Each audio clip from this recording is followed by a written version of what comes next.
ಎಲ್ಲರಿಗೂ ನಮಸ್ಕಾರ. ಅಚ್ಚ, ಬುದ್ಧಿವಂತಿಕೆ ದೊಡ್ಡದಾ ಅಥವಾ ಶಕ್ತಿ ದೊಡ್ಡದಾ? ಇವೆರಡೂ ಒಂದಕ್ಕೊಂದು ಎದುರಾದರೆ ಗೆಲ್ಲೋದ್ಯಾರು? ಬನ್ನಿ, ಈ ಒಂದು ಸಖತ್ ಇಂಟ್ರೆಸ್ಟಿಂಗ್ ಪ್ರಶ್ನೆಗೆ ಉತ್ತರ ಹುಡ್ಕೋಣ. ಅದು ಒಂದು ಬುದ್ಧಿವಂತ ಮೊಲ ಮತ್ತು ಒಂದು ಬಲಿಷ್ಠ ಸಿಂಹದ ಕ್ಲಾಸಿಕ್ ಕಥೆಯ ಮೂಲಕ. ಅಂದ್ರೆ ಒಂದು ಸಣ್ಣ ತಲೆ ದೊಡ್ಡ ತೋಳ್ಬಲವನ್ನ ಸೋಲಿಸೋಕೆ ಸಾಧ್ಯನಾ? ನೋಡೋಕೆ ಇದೊಂದು ಸಿಂಪಲ್ ಪ್ರಶ್ನೆ ತರ ಕಾಣಿಸಿದ್ರು, ಈ ಕತೆ ಇದೆಯಲ್ಲ, ಇದು ನಮಗೆಲ್ಲರಿಗೂ ಒಂದು ತುಂಬಾನೇ ಆಳವಾದ ಪಾಠವನ್ನ ಹೇಳ್ಕೊಡುತ್ತೆ. ಸರಿ, ಹಾಗಾದ್ರೆ ನಮ್ಮ ಕಥೆ ಶುರುವಾಗೋದು ಒಂದು ದಟ್ಟವಾದ ಅಡವಿಯಲ್ಲಿ. ಆದರೆ ಅಂದುಕೊಂಡ ಹಾಗೆ ಇದೇನು ಸುಂದರವಾದ ಶಾಂತವಾದ ಕಾಡಾಗಿರ್ಲಿಲ್ಲ. ಅಯ್ಯೋ, ಖಂಡಿತ ಇಲ್ಲ. ಇಲ್ಲಿ ಪ್ರತಿಯೊಂದು ಪ್ರಾಣಿಯೂ ಪ್ರತಿಯೊಂದು ದಿನವನ್ನು ಭಯದಲ್ಲೇ ಕಳೀತಿತ್ತು. ಯಾಕಂದ್ರೆ ಅಲ್ಲೊಂದು ದಬ್ಬಾಳಿಕೆ ನಡೀತಿತ್ತು, ಅದೂ ಒಂದು ಸಿಂಹದಿಂದ. ಆ ಕಾಡನ್ನ ಆಳುತ್ತಿದ್ದ ಆ ಸಿಂಹದ ಹೆಸರು ಭಾಸುರಕ. ಅಬ್ಬಾ, ಎಂಥ ಕ್ರೂರ ಅಂದ್ರೆ ಅದರ ಶಕ್ತಿಗೆ ಎದುರೇ ಇರಲಿಲ್ಲ. ಅದರ ಹಸಿವು ಅದು ಇಡೀ ಕಾಡಿಗೆ ಒಂದು ಶಾಪವಾಗಿ ಬಿಟ್ಟಿತ್ತು. ಈ ಭಾಸುರಕ ಇದೆಯಲ್ಲ, ಮನ್ಸಿಗೆ ಬಂದಾಗೆ ಪ್ರಾಣಿಗಳನ್ನ ಬೇಟೆಯಾಡೋಕ್ ಶುರು ಮಾಡ್ತು. ಪಾಪ ಕಾಡಿನ ಪ್ರಾಣಿಗಳೆಲ್ಲ ಹೆದರಿ ನಡುಗಿ ಹೋಗಿದ್ವು. ಕೊನೆಗೆ ತಮ್ಮ ಪ್ರಾಣ ಉಳಿಸ್ಕೊಳ್ಳೋಕೆ ಅವುಗಳಿಗೆ ಬೇರೆ ದಾರಿನೇ ಇರಲಿಲ್ಲ. ಒಂದು ತುಂಬನೇ ನೋವಿನ ಒಪ್ಪಂದ ಮಾಡ್ಕೊಂಡ್ವು. ಏನಪ್ಪಾ ಅಂದ್ರೆ, ಪ್ರತಿದಿನ ತಾವೇ ಒಬ್ಬೊಬ್ಬರಾಗಿ ಹೋಗಿ ಸಿಂಹಕ್ಕೆ ಆಹಾರವಾಗೋದು ಅಂತ. ಸರಿ, ದಿನಗಳು ಹೀಗೇನೆ ಸಾಗುತ್ತಾ ಇದ್ವು. ಆದ್ರೆ ಈ ದಬ್ಬಾಳಿಕೆಗೆ ಎಲ್ಲಾದ್ರೂ ಒಂದು ಅಂತ್ಯ ಹಾಡ್ಲೇಬೇಕಿತ್ತು ಅಲ್ವಾ? ಆ ಸಮಯ ಈಗ ಬಂದಿತ್ತು. ಬದಲಾವಣೆಯ ಗಾಳಿ ಬೀಸೋಕೆ ಶುರುವಾಗಿತ್ತು. ಅದು ಯಾರೂ ಊಹಿಸದ ಒಬ್ಬ ಹೀರೋನಿಂದ. ಆ ದಿನ ಸಿಂಹಕ್ಕೆ ಆಹಾರವಾಗಿದ್ದು ಹೋಗ್ಬೇಕಾಗಿದ್ದ ಸರದಿ ಒಂದು ಪುಟ್ಟ ಮೊಲದ್ದು. ನೋಡಕ್ಕೆ ಚಿಕ್ಕದಾಗಿದ್ರೂ ಅದರ ತಲೆ ಇದೆಯಲ್ಲ, ಕಾಡಿನ ಬೇರೆ ಯಾವುದೇ ಪ್ರಾಣಿಗಿಂತಲೂ ಚುರುಕಾಗಿತ್ತು.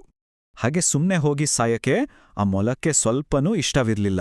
ಹಾಗಾಗಿ ಅದು ಒಂದು ಪ್ಲಾನ್ ಮಾಡ್ತು. ಆದ್ರೆ ಯೋಚನೆ ಮಾಡಿ, ಅಷ್ಟು ದೊಡ್ಡ ಭಯಂಕರ ಸಿಂಹದ ಮುಂದೆ ಈ ಪುಟ್ಟ ಮೊಲ ಏನ್ ತಾನೇ ಮಾಡಕ್ಕಾಗತ್ತೆ? ಮೊಲದ ಪ್ಲಾನ್ ನೋಡಕ್ಕೆ ಸಿಂಪಲ್ ಆಗಿತ್ತು, ಆದ್ರೆ ತುಂಬಾನೇ ಡೇಂಜರಸ್. ಮೊದಲನೇ ಸ್ಟೆಪ್, ಸಿಂಹದ ಹತ್ತಿರ ಉದ್ದೇಶಪೂರ್ವಕವಾಗಿ ಲೇಟಾಗಿ ಹೋಗೋದು.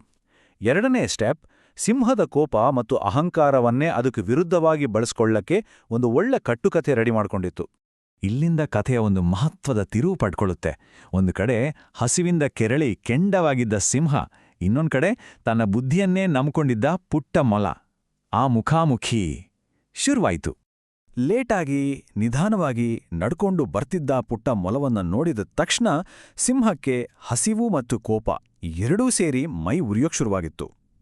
ಆ ಕ್ಷಣದಲ್ಲಿ ಅಲ್ಲಿನ ವಾತಾವರಣ ಅಬ್ಬಾ ಎಷ್ಟು ಟೆನ್ಸ್ ಆಗಿತ್ತು ಅಂದ್ರೆ, ಸಿಂಹ ಜೋರಾಗಿ ಗರ್ಜನೆ ಮಾಡಿತು.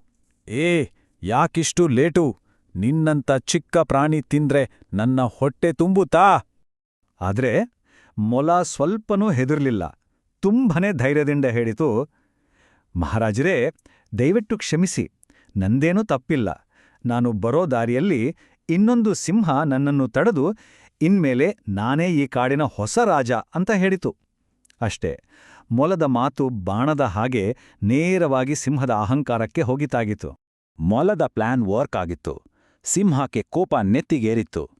ಏನ್ ಹೇಳಿದೆ? ಇನ್ನೊಬ್ಬ ರಾಜನಾ? ಎಲ್ಲಿದ್ದಾನೆ ಅವನು? ಈಗ್ಲೇ ತೋರ್ಸೋವನ್ನ, ಇಲ್ಲೇ ಕೊಂದಾಕ್ತೀನಿ ಅಂತ ಕೂಗಾಡಿತು. ಅದರ ಅಹಂಕಾರ ಇದೆಯಲ್ಲ, ಅದರ ಯೋಚನಾ ಶಕ್ತಿಯನ್ನೇ ಪೂರ್ತಿಯಾಗಿ ಮುಚ್ಚಾಕ್ಬಿಟ್ಟಿತ್ತು. ಹೀಗೆ ಕಥೆ ತನ್ನ ಕ್ಲೈಮ್ಯಾಕ್ಸ್ಗೆ ಬಂತು.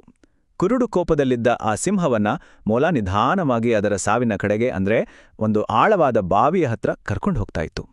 ಆ ಬುದ್ಧಿವಂತ ಮೊಲ ಕೋಪದಿಂದ ಕುದಿಯುತ್ತಿದ್ದ ಸಿಂಹವನ್ನ ಕಾಡಿನ ಮಧ್ಯೆಯೆಲ್ಲ ಕರ್ಕೊಂಡೋಗಿ ಕೊನೆಗೆ ಒಂದು ಆಳವಾದ ಬಾವಿ ಹತ್ರ ನಿಲ್ಲಿಸಿತು. ಮಹಾರಾಜರೇ, ಆ ಇನ್ನೊಬ್ಬ ರಾಜ ಇಲ್ಲೇ ಈ ಬಾವಿ ಒಳಗಡೆ ಅಳುಗುಕೊಂಡಿದ್ದಾನೆ. ಬಹುಶಃ ನಿಮ್ಮ ಶಕ್ತಿಗೆ ಹೆದರಿ ಬಚ್ಚಿಟ್ಟುಕೊಂಡಿದ್ದಾನೆ ಅಂತ ಹೇಳಿ ಮೊಲ ಸಿಂಹದ ಅಹಂಕಾರದ ಬೆಂಕಿಗೆ ಇನ್ನಷ್ಟು ತುಪ್ಪ ಸುರಿತು. ಇದನ್ನು ಕೇಳಿದ ಸಿಂಹ ತಕ್ಷಣ ಬಾವಿಯೊಳದೆ ಇಣುಕಿ ನೋಡಿತು. ಅಲ್ಲಿ ನೀರಿನಲ್ಲಿ ಅದಕ್ಕೆ ತನ್ನದೇ ಪ್ರತಿಬಿಂಬ ಸ್ಪಷ್ಟವಾಗಿ ಕಾಣಿಸಿತು. ಅಷ್ಟೇ, ನೀರಿನಲ್ಲಿ ಕಾಣ್ತಾ ಇರೋ ತನ್ನದೇ ಪ್ರತಿಬಿಂಬ ಅಂತ ಅದಕ್ಕೆ ಗೊತ್ತಾಗ್ಲೇ ಇಲ್ಲ. ಅದನ್ನೇ ತನ್ನ ಶತ್ರು ಅಂತ ಅಂದ್ಕೊಂಡು ಒಂದು ದೊಡ್ಡ ಗರ್ಜನೆ ಮಾಡಿ ಬಾವಿಯೊಳಗೆ ಧುಮುಕಿಬಿಡ್ತು. ಕೊನೆಗೂ ಅದರ ಕೋಪ ಮತ್ತು ಅಹಂಕಾರವೇ ಅದರ ಸಾವಿಗೆ ಕಾರಣವಾಯಿತು. ಆ ದೊಡ್ಡ ಸಿಂಹ ಆಳವಾದ ಬಾವಿಯ ನೀರಿನಲ್ಲಿ ಮುಳುಗಿ ಸತ್ತೇ ಹೋಯಿತು. ಹೀಗೆ ಒಂದು ಪುಟ್ಟ ಮೊಲದ ಪ್ಲಾನ್ ಯಶಸ್ವಿಯಾಗಿ ಇಡೀ ಕಾಡಿಗೆ ಆ ದಬ್ಬಾಳಿಕೆಯಿಂದ ಮುಕ್ತಿ ಸಿಕ್ಕಿತು. ಸಿಂಹದ ಸಾವಿನೊಂದಿಗೆ ಕಥೆ ಮುಗೀತು, ನಿಜ. ಆದ್ರೆ ಈ ಕಥೆ ಹೇಳೋ ನೀತಿ ಇದೆಯಲ್ಲ, ಅದು ಯಾವತ್ತಿಗೂ ಶಾಶ್ವತ. ಹಾಗಾದ್ರೆ ಈ ಕಥೆಯಿಂದ ನಾವೆಲ್ಲರೂ ಕಲಿಬೇಕಾದ ಪಾಠವಾದ್ರೂ ಏನು?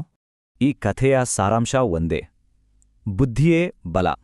ಅಂದ್ರೆ ಜ್ಞಾನ ಅಥವಾ ಬುದ್ಧಿವಂತಿಕೆ ಇದೆಯಲ್ಲ, ಅದು ದೈಹಿಕ ಶಕ್ತಿಗಿಂತ ಎಷ್ಟೋ ಪಟ್ಟು ಪವರ್ಫುಲ್ ಅಂತ. ಸೊ ಈ ಕಥೆಯಿಂದ ನಮಗೆ 3 ಮುಖ್ಯವಾದ ವಿಷಯಗಳು ಗೊತ್ತಾಗತ್ತೆ. ಮೊದಲನೇದು, ಬುದ್ಧಿವಂತಿಕೆಯಿಂದ ತೋಳ್ಬಲವನ್ನ ಸೋಲಿಸಬಹುದು. ಎರಡನೇದು, ಅಹಂಕಾರ ಮತ್ತು ಕೋಪ ಅನ್ನೋದು ತುಂಬಾನೇ ಅಪಾಯಕಾರಿ ವೀಕ್ನೆಸ್ಗಳು.